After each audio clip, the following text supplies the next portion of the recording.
Alors voici la deuxième partie de la vidéo sur le changement. Le changement fait peur et c'est normal. Il nous fait peur parce qu'en fait, on peut être en déséquilibre. Et le fait d'être en déséquilibre, eh ben, effectivement, ça peut nous perturber. Ça peut perturber nos habitudes, ça peut perturber notre façon de voir les choses, ça peut perturber notre organisme, notre psyché, notre cerveau, notre corps. Euh, je peux en parler, moi qui voyage beaucoup, en tout cas qui voyageais beaucoup avant les derniers événements. Euh, Effectivement, il peut y avoir une perturbation psychique. Et ça, tout ce que je dis en fait dans ces vidéos-là, euh, comment dire, c'est mon point de vue. Donc, prenez ce qui est bon pour vous. Et chacun est différent, chaque situation est différente. Un père de famille est différent d'une personne, je sais pas, d'un médecin ou d'un facteur ou d'un. Chacun est différent et chacun, en fait, est libre dans ses décisions de changement ou pas. Enfin, moi, je partage des idées. Donc, ça perturbe dans l'essence profonde. Euh, de l'être, de pouvoir changer ou pas. C'est pour ça qu'il y a des gens qui passent toute une vie dans une salle d'attente. On peut attendre un changement, on peut, ou on peut le provoquer. Euh, Quand je provoque un changement, peut-être il est bon de préparer le changement. Euh, toute transformation, toute transformation est difficile euh, à vivre. Et c'est normal. C'est-à-dire que si je vais me libérer d'une peur, j'ai peur de lâcher cette peur. Ça paraît un peu bizarre comme truc. J'ai peur de lâcher cette peur parce que je suis devenu copain avec cette peur. Euh, le fait de faire face à cette peur, quelque part, ça peut me perturber. Euh, mais le fait de faire face à cette peur, ça me conscientise l'existence de cette peur. Et des fois, on a une peur cachée. Hein. Et j'ai plein de gens qui disent, moi je vais bien, tout va bien. Voilà. Mais en fait, c'est comme si j'étais un faux calme et devenir un vrai calme. Entre un faux calme et un vrai calme, il y a une grande différence. Euh, donc, et des fois, chaque fois que que je manifeste ce désir du changement, il y a l'ombre de quelque chose qui vient me retenir ou me stopper. Et effectivement, je disais dans la première partie de la vidéo, il faut du courage pour traverser le nuage. Et finalement, c'est qu'un nuage. Mais c'est vrai que conduire dans le brouillard, c'est pas évident de voir.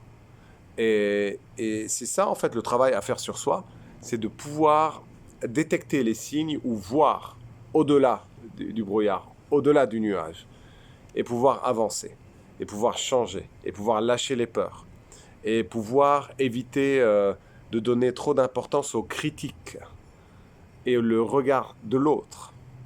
Donc le changement n'est pas seulement un changement, j'ai envie de changer. C'est en fait, il y a différents paramètres. J'aime bien, il y a toujours dans mes vidéos, il y a de la hauteur. Et en fait, il y a la peur, il y a la critique, il y a le regard des autres, il y a ce qui est conscient en moi et inconscient, il y a ce que moi j'alimente, il y a ce que j'alimente. Et je me donne des excuses. Et donc j'ai toujours raison, puisque je me donne des excuses à chaque fois que je veux changer. Donc c'est important de voir en fait le chemin de vie de chacun.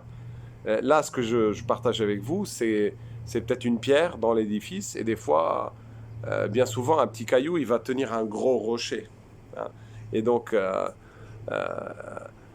euh, ne vous sous-estimez pas et ne sous-estimez pas votre potentiel.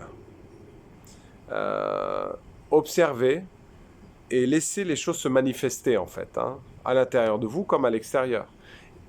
il est important de découvrir sa force intérieure. Il est important de découvrir ses émotions, conscientes ou inconscientes. Il est intéressant de voir aussi les peurs. Elles viennent de moi, elles viennent de l'extérieur. Est-ce que je suis co-créateur de ces peurs? Est-ce que j'investis dans les peurs? Hein. Ça, c'est intéressant de voir ça. Et de laisser votre propre autorité et laisser votre propre arbitre agir. Et éviter, en fait, éviter la peur d'être jugé. Éviter l'influence du regard extérieur. Donc, le changement, c'est un sujet intéressant. En même temps, on peut toujours trouver des excuses pour rester là où on est, ou de peur d'être jugé, ou d'être perturbé. Et souvent, l'imaginaire peut nous jouer des tours. L'imaginaire est très puissant. Et donc, on peut imaginer le pire comme on peut imaginer de belles choses. On imagine le pire, on va co-créer le pire. On imagine de belles choses. Même dans les pires situations, on peut toujours trouver une solution. Même dans les pires situations, on peut toujours trouver des solutions et s'adapter. L'être humain s'adapte. On est doté d'une intelligence. Faites-en bon usage. Et donc, ce que je partage avec vous aujourd'hui dans cette vidéo, c'est de s'accepter, d'accepter le changement, de s'adapter et de garder sa tête. Dans les temps qui courent, il est primordial de garder sa tête, garder son propre jugement par rapport aux choses et son libre arbitre. Il est vrai qu'aujourd'hui, on est... j'aime pas utiliser le terme manipulé, mais on est influencé. On a des influences. On est influencé par beaucoup de choses. D'ailleurs, il y a des nouveaux métiers qui poussent sur Internet, c'est les influenceurs. Donc, c'est des métiers qui n'existaient pas avant. C'est bonjour, moi j'utilise ce produit, cette crème, je vais influencer du monde, il y a du monde qui va me suivre. Et en fait, on s'auto-influence aussi. C'est-à-dire, comme je l'ai dit là au début de la vidéo, c'est je vais croire ce que je vais dire. Et donc je vais souvent me donner raison par rapport à ce que je dis. Parce qu'on est souvent convaincu par nous-mêmes. À cela s'ajoutent les influences extérieures.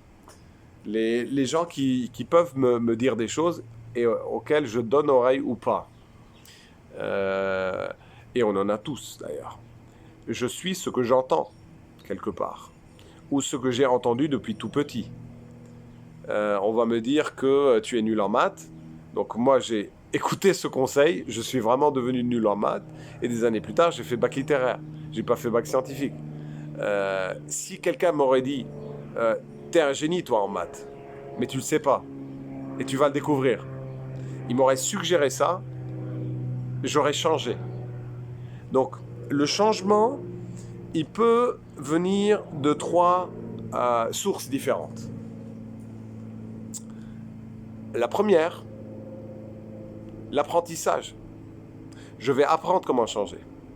Le deuxième, par accident. C'est-à-dire, je vais faire un accident et je vais me réveiller. Et le troisième, il est assez étonnant, par la souffrance. La souffrance ou la maladie ou quelque chose de douloureux. C'est-à-dire, par accident, je peux tomber sur... par accident, ça peut être des accidents graves, hein, c'est pas... Et il y a souvent des gens qui se transforment vraiment après un accident. Hein. Ou bien, je vais apprendre. Comme là, par exemple, je partage des données, je partage du savoir. Des choses que moi, j'ai passé du temps à apprendre, que je partage avec vous. Et en fait, donc, soit par apprentissage, soit par accident, soit par souffrance. Souffrance, c'est-à-dire que c'est comme si la vie me force à. La vie me force à, ou les circonstances me forcent à changer. Donc, Maintenant que vous avez quelques idées sur le changement, vous pouvez y aller. Et d'ailleurs, démarrer le moteur et avancer. Si vous avez envie de partager cette vidéo, faites-le. Si vous avez envie de vous abonner à ma chaîne, abonnez-vous. Et si vous avez envie d'aller visiter mon site internet, il s'appelle gabrielminddetox.com. Il est en anglais pour l'instant, je le ferai en français très prochainement. À bientôt.